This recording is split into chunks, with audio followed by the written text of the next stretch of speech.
మరచునేమో నేను నిన్ను మరువను, చూడుము నా అరచేతులలో నిన్ను చెక్కియున్నాను.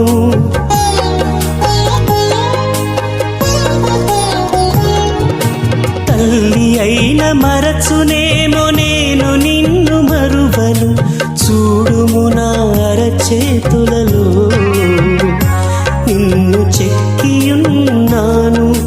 నీ పాదము తొట్టిల్లనీయను నేను, నిన్ను కాపాడువాడు కునుకడు నిదురపోడు అని చెప్పి వాగ్దానం చేసిన యేసయ్యా తల్లిలా లాలించును.